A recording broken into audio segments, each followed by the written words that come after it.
Welcome to Frenchy Tales. Make your learning journey fun and exciting with engaging stories. Le Japon fait face à un problème sérieux aujourd'hui. Ce problème n'est pas lié à la guerre ou à de grands événements naturels comme les tremblements de terre. Il s'agit du nombre de personnes dans le pays. Le Japon a aujourd'hui moins d'habitants qu'avant. On parle parfois de baisse ou de déclin de la population. C'est un grand problème pour le pays. La raison principale est que très peu de bébés naissent. Le Japon a maintenant le plus faible nombre de naissances de toute son histoire. Les dirigeants du Japon sont très inquiets. Ils disent que ce taux de natalité très bas est le plus grand problème du pays. Si cela ne change pas, le Japon pourrait avoir de gros problèmes à l'avenir. La société pourrait ne plus fonctionner comme avant. L'économie, c'est-à-dire les emplois et l'argent, pourrait ralentir ou même arrêter de croître. Le nombre de personnes au Japon continue de baisser chaque année. Cela dure depuis plus de 10 ans. Chaque année, plus de gens meurent que de bébés naissent.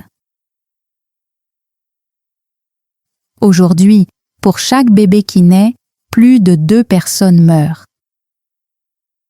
Cela fait chuter rapidement le nombre total d'habitants. Chaque nouvelle génération est plus petite que la précédente.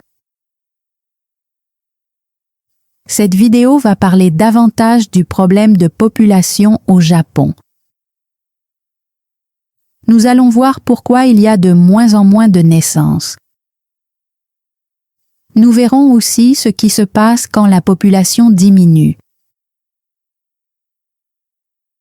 Comment une population plus petite affecte-t-elle la vie quotidienne, le travail et le rôle du Japon dans le monde? Ce sujet ne concerne pas seulement le Japon. D'autres pays, comme ceux d'Europe et d'Amérique du Nord, ont aussi des taux de natalité en baisse. Ils pourraient avoir les mêmes problèmes à l'avenir. Ce qui arrive aujourd'hui au Japon pourrait donc arriver ailleurs. Il est important que tout le monde comprenne ce sujet. Le Japon fait face à 2 grands problèmes en même temps. D'abord, les familles ont moins d'enfants. Ensuite, les gens vivent plus longtemps. Cela veut dire que le nombre total de personnes diminue, mais que le nombre de personnes âgées augmente. Par exemple, il y a maintenant plus de 20 millions de personnes au Japon qui ont 75 ans ou plus. Ce nombre a augmenté de plus de 700 000 en une seule année. Mais pendant cette même année, la population totale du Japon a baissé de plus de 800 000. Donc, le nombre de jeunes et de personnes en âge de travailler diminue, tandis que celui des personnes âgées augmente. Les experts pensent qu'en 2050, environ 36% de la population japonaise aura 65 ans ou plus. C'est un grand défi. Il y aura moins de travailleurs pour aider un nombre croissant de personnes âgées. On peut comprendre cela avec ce qu'on appelle le taux de dépendance. Ce taux montre combien de travailleurs soutiennent une personne retraitée. En 1980, il y avait environ 7 travailleurs pour chaque retraité. En 2020, il n'y avait plus que 2 travailleurs pour chaque retraité. Et en 2050, il pourrait n'y en avoir qu'un seul. Cela pose beaucoup de problèmes. Il devient plus difficile de payer les retraites. C'est l'argent pour les personnes âgées. Cela met aussi les hôpitaux sous pression, car les personnes âgées ont besoin de plus de soins. Et il y a moins de travailleurs pour faire les tâches nécessaires. Le Japon pourrait manquer de 11 millions de travailleurs d'ici 2040. La population continuera de baisser. Certains disent que la population du Japon pourrait passer sous la barre des 100 millions en 2056. Et en 2100, il pourrait ne rester que 63 millions de personnes. C'est environ la moitié de la population actuelle. Et 4 personnes sur 10 pourraient avoir plus de 65 ans. Une chose qui aide un peu, c'est l'immigration. Cela signifie que des gens d'autres pays viennent vivre, travailler ou étudier au Japon. En 2023, environ 3,2 millions de personnes vivant au Japon venaient d'autres pays. Cela représente environ 2,6% de la population totale. La plupart venaient de pays comme la Chine, le Vietnam, les Philippines et le Brésil. L'immigration peut aider en ajoutant plus de travailleurs. Mais ce n'est pas suffisant pour résoudre tout le problème de population. Le Japon a encore besoin de trouver plus de solutions pour faire face à cette situation. Après la Seconde Guerre mondiale, de nombreux bébés sont nés au Japon. Cette période est appelée le baby boom. Les familles grandissaient rapidement, mais cela n'a pas duré longtemps. Dans les années 1950, le nombre de naissances a commencé à baisser rapidement. Le changement a été important et rapide. Pourquoi cela s'est-il produit? Après la guerre, les dirigeants japonais et les responsables américains étaient inquiets. L'économie du Japon avait été gravement touchée par la guerre. Il n'y avait pas assez de logements, d'emplois ni de nourriture. Entre 1945 et 1950, la population du Japon a augmenté de 11 millions de personnes. Cela a rendu la reconstruction du pays encore plus difficile. Les dirigeants pensaient qu'une population trop nombreuse pourrait causer de graves problèmes. Ils craignaient la faim, la pauvreté et des troubles sociaux. Alors, le gouvernement a pris des mesures. Il a lancé des programmes pour encourager les familles à avoir moins d'enfants. Le gouvernement japonais, avec l'aide des responsables américains, a commencé à informer la population sur la contraception. La contraception signifie utiliser des méthodes pour éviter d'avoir des enfants. Le Japon a aussi légalisé l'avortement. L'avortement, c'est mettre fin à une grossesse pour qu'un bébé ne naisse pas. Beaucoup de gens ont utilisé ces nouvelles options. Par exemple, rien qu'en 1955, il y a eu plus d'1 million d'avortements. Ces programmes gouvernementaux ont été très efficaces et très rapides. En seulement 10 ans, la plupart des familles n'avaient plus que 2 enfants. C'est le nombre nécessaire pour maintenir la population stable. Même si moins de bébés naissaient, la population totale continuait d'augmenter pendant plusieurs années. Cela peut sembler étrange, mais cela s'explique par le fait que les gens vivaient plus longtemps. Une meilleure alimentation et de meilleurs soins de santé ont permis aux gens de vivre plus longtemps.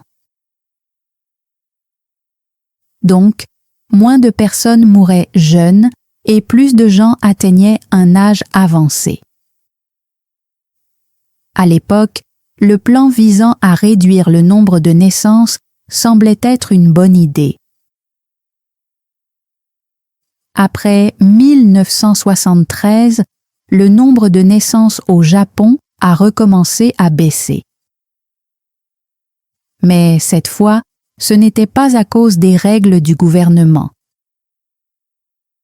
C'était parce que la vie au Japon changeait profondément. Beaucoup de gens ont quitté la campagne pour s'installer en ville. Ils cherchaient des emplois dans les usines et les bureaux. Le Japon devenait plus moderne, plus industrialisé. La vie en ville était très différente de la vie à la ferme. À la campagne, les enfants aidaient aux travaux. Mais en ville, élever plusieurs enfants était plus difficile. La vie en ville coûte très cher. Des choses comme le logement, la nourriture et la garde d'enfants sont coûteuses. De plus, la vie urbaine est stressante et rapide. Les gens ont moins de temps et se sentent plus fatigués.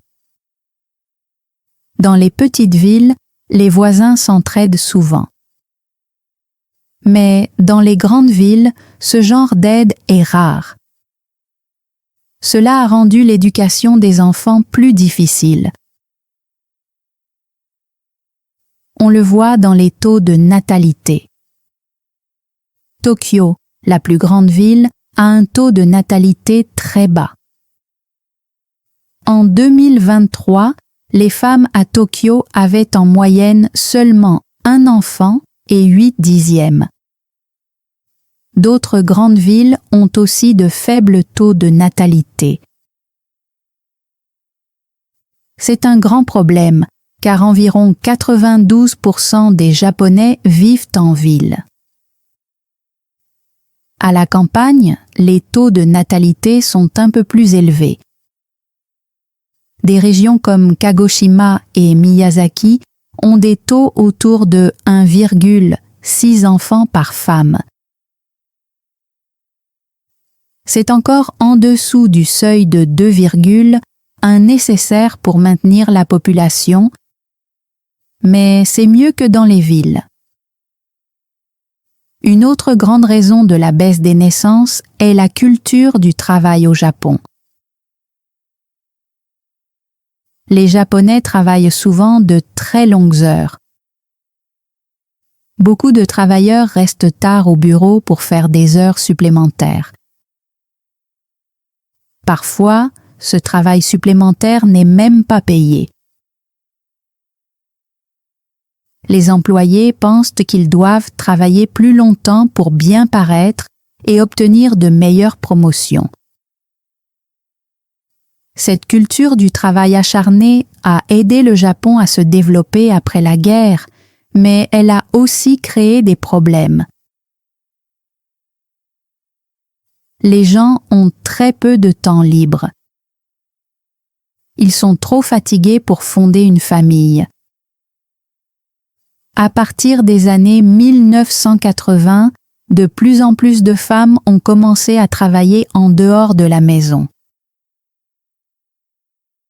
mais elles ont aussi été confrontées aux mêmes problèmes, trop peu de temps et trop de stress. Avoir des enfants au Japon coûte très cher. C'est encore plus vrai dans les grandes villes. Élever un enfant jusqu'à la fin de ses études universitaires peut être très coûteux. Pour beaucoup de familles, il est difficile de payer autant. Une des raisons principales est que les salaires au Japon n'ont presque pas augmenté depuis 30 ans. Cette période est souvent appelée les décennies perdues du Japon. Pendant ces années, il est devenu plus difficile pour les jeunes de trouver de bons emplois. Beaucoup d'entreprises ont voulu économiser de l'argent et ont arrêté d'embaucher à plein temps. De nombreux jeunes n'ont donc pu obtenir que des emplois à temps partiel ou temporaire. Ces emplois sont appelés des emplois irréguliers. Aujourd'hui, environ 40% des travailleurs au Japon occupent ce type d'emploi. Les travailleurs irréguliers n'ont pas de sécurité d'emploi et gagnent moins d'argent. Parfois, 2 personnes avec des emplois irréguliers gagnent ensemble autant qu'une personne qui reçoit de l'aide de l'État. Parce que leurs revenus sont faibles et que leurs emplois ne sont pas stables, beaucoup de gens pensent qu'ils ne peuvent pas se permettre d'avoir des enfants. Ils s'inquiètent pour leur avenir et choisissent de ne pas fonder de famille. Ces problèmes d'argent ont aussi changé la société. Certains jeunes hommes sont maintenant appelés les hommes herbivores. Ils semblent moins intéressés par le mariage ou une carrière solide. Au Japon, les hommes doivent généralement avoir un emploi stable pour pouvoir se marier et avoir des enfants. Mais avec si peu de bons emplois, fonder une famille devient difficile. En même temps, de plus en plus de femmes japonaises choisissent de travailler. Elles apprécient la liberté que leur donne un emploi. Beaucoup de femmes attendent plus longtemps avant d'avoir des enfants. L'âge moyen pour une première naissance est d'environ 31 ans. À cause de ces problèmes économiques et de l'évolution des mentalités, moins de gens se marient. Beaucoup attendent plus longtemps pour le faire et certains ne se marient jamais. Le nombre de mariages baisse rapidement. L'an dernier, il est passé sous la barre des 500 000 pour la première fois depuis 1945. De plus en plus de gens choisissent de rester célibataires. En 2020, environ 30% des hommes de 50 ans n'avaient jamais été mariés. Chez les femmes de 50 ans, ce chiffre était d'environ 20%. Cette tendance devrait continuer. Les jeunes ont aussi de nouvelles idées sur le mariage. Une étude a demandé à des jeunes de 18 à 27 ans s'ils prévoyaient de se marier. Environ 60% ont répondu non. C'est très différent d'il y a 70 ans, quand la plupart des jeunes de cet âge étaient déjà mariés. Tous ces problèmes d'argent et de famille rendent encore plus difficile la croissance de la population au Japon. Les grandes inquiétudes économiques du Japon. Avoir moins de population cause de gros problèmes économiques pour le Japon. Le ralentissement économique des 30 dernières années, appelé les décennies perdues, est en partie lié au changement de population. Avec moins de travailleurs, le Japon ne peut pas produire ni vendre autant de choses. Moins de travailleurs, c'est aussi moins de personnes pour gagner et dépenser de l'argent. Cela ralentit toute l'économie. Les experts pensent que le nombre de travailleurs va continuer à diminuer dans les années à venir. Certaines personnes craignent que l'économie japonaise ne connaisse plus de croissance pendant longtemps. Ils parlent même d'un siècle perdu. Si l'économie reste lente, la vie au Japon pourrait devenir plus difficile. Les gens pourraient gagner moins d'argent et avoir moins d'opportunités dans la vie. En même temps, le gouvernement a besoin de plus d'argent que jamais. Le Japon a beaucoup de personnes âgées et ce nombre continue d'augmenter. Le gouvernement doit payer les retraites et les soins de santé pour les personnes âgées. Mais avec moins de jeunes qui travaillent et paient des impôts, il devient plus difficile de tout financer.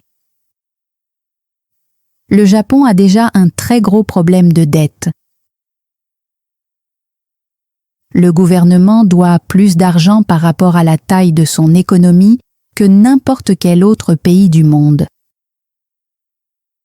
En ce moment, la dette totale du Japon dépasse 9 000 milliards de dollars américains.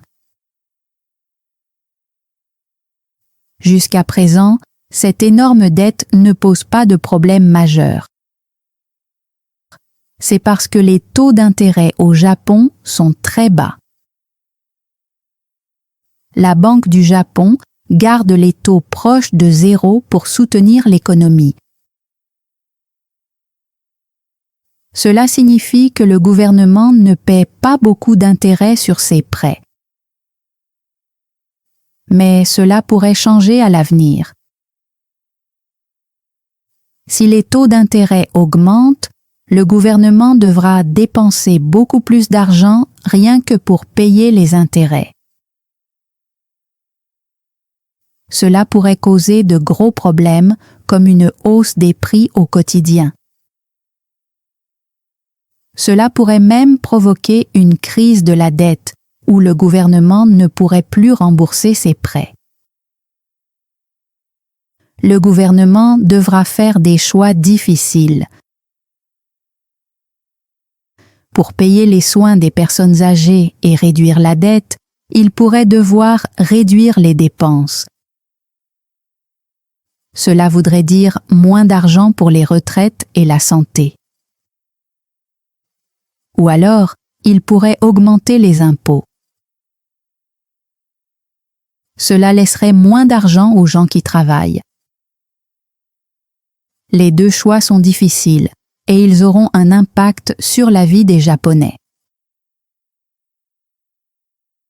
Le problème de population du Japon change son rôle sur la scène mondiale. Quand un pays a moins d'habitants, il devient souvent moins puissant à l'échelle internationale. Le Japon a encore une grande économie, mais avec moins de travailleurs, il produit moins de biens. Cela signifie qu'il vend moins à d'autres pays. Avoir moins de personnes rend aussi plus difficile la construction d'une armée forte. Pour défendre un pays, il faut des ouvriers pour fabriquer des choses comme des bateaux et des avions. Avec moins de personnes et moins d'argent, la puissance militaire du Japon pourrait diminuer. Le Japon dépend aussi d'autres pays pour des choses importantes. Il n'a pas beaucoup de pétrole, de gaz ou d'autres ressources naturelles. Il doit donc les acheter à l'étranger. Cela rend le Japon plus dépendant des autres. Si les relations avec ces pays deviennent mauvaises, cela pourrait poser problème. Le Japon a aussi des voisins difficiles. La Chine et la Corée du Nord sont proches et parfois hostiles. Avec moins de gens et une économie plus faible, le Japon pourrait se sentir moins en sécurité à côté de ces pays. Le Japon a des alliés solides comme la Corée du Sud et Taïwan. Il travaille aussi en étroite collaboration avec les États-Unis. Mais la Corée du Sud et Taïwan ont aussi leurs propres problèmes de population. Leurs taux de natalité sont encore plus bas que celui du Japon. Cela veut dire qu'ils pourraient être moins forts comme alliés dans le futur. À cause de tout cela, le Japon a besoin d'aide pour rester en sécurité. Il dépend fortement des États-Unis pour sa protection militaire. Les États-Unis ont des troupes et des bases militaires au Japon. Ils promettent aussi de défendre le Japon si besoin. Ce partenariat est très important pour la sécurité du Japon. Mais cela comporte aussi des risques. La Chine et d'autres pays n'aiment pas que les États-Unis soient si présents dans la région. Cela pourrait créer des tensions. Le Japon est dans une position délicate. Il a besoin de l'aide américaine, mais ne veut pas fâcher la Chine. Avec moins de personnes et une économie affaiblie, il devient plus difficile pour le Japon de gérer ses relations internationales et de rester fort sur la scène mondiale. Que peut faire le Japon? Le Japon essaie de trouver des solutions à son problème de population. Mais ce n'est pas facile. Il n'existe pas de solution rapide. Une idée est d'accueillir plus de personnes venues d'autres pays. C'est ce qu'on appelle l'immigration. Le gouvernement change les règles pour permettre à plus de travailleurs étrangers de venir. En 2018, le Japon a adopté une loi pour attirer des travailleurs dans des secteurs comme la construction, la restauration et les soins infirmiers. Ils pouvaient rester au Japon pendant 5 ans, voire plus longtemps. En 2023, le Premier ministre Fumio Kishida a apporté d'autres changements. Aujourd'hui, beaucoup de travailleurs étrangers peuvent rester au Japon pour toujours et faire venir leur famille. Les personnes ayant des compétences spéciales, comme les scientifiques ou les entrepreneurs, peuvent devenir résidents permanents en seulement 1 an. Beaucoup de Japonais sont d'accord avec l'immigration, mais ils veulent que cela se fasse lentement. Ils souhaitent que les nouveaux arrivants s'adaptent à la vie japonaise. L'immigration peut apporter plus de travailleurs, mais cela ne résout pas le problème du faible nombre de naissances. Le Japon essaie aussi d'aider les gens à avoir plus d'enfants. C'est ce qu'on appelle une politique nataliste. Le gouvernement donne de l'argent aux familles. il propose des réductions d'impôts et une garde d'enfants moins chère. L'espoir est que si avoir des enfants coûte moins cher, plus de gens voudront en avoir. Le gouvernement dépense beaucoup pour ces programmes et prévoit de continuer pendant encore 3 ans. Mais ces programmes coûtent cher. Et le Japon a déjà beaucoup de dettes. De plus, donner de l'argent ne changera pas la vie de tout le monde. Cela peut aider les gens qui veulent des enfants mais qui ont peur du coût. Mais cela ne convaincra pas ceux qui ne veulent tout simplement pas d'enfants. La technologie est un autre espoir pour l'avenir. Les robots et l'intelligence artificielle pourraient aider l'économie. Si les machines permettent à chaque travailleur d'être plus productif, le pays peut rester fort même avec moins de personnes. Les robots peuvent aider dans les hôpitaux et les maisons de retraite, où il manque de personnel. La technologie peut rendre le Japon plus productif. Mais la technologie ne peut pas tout régler. Elle ne peut pas renforcer l'armée ni améliorer le rôle du Japon dans le monde. Elle ne permettra pas non plus forcément au Japon de vendre plus de biens à l'étranger. L'avenir du Japon sera très différent et il est plein d'incertitudes. Le pays essaie beaucoup de choses, mais les défis sont immenses. Et vous, que pensez-vous? Quelle est, selon vous, la meilleure solution pour que le Japon surmonte ce grand défi? Merci d'avoir regardé. Avant de partir, si vous avez appris quelque chose aujourd'hui, n'oubliez pas de liker la vidéo, de partager vos pensées dans les commentaires et de vous abonner à la chaîne. Cela ne prend qu'une seconde et ça nous aide énormément à créer de meilleures vidéos en français pour vous. Votre soutien compte beaucoup. Merci. Thanks for joining Frenchy Tales. Don't forget to like, subscribe, and keep learning through stories. See you next time.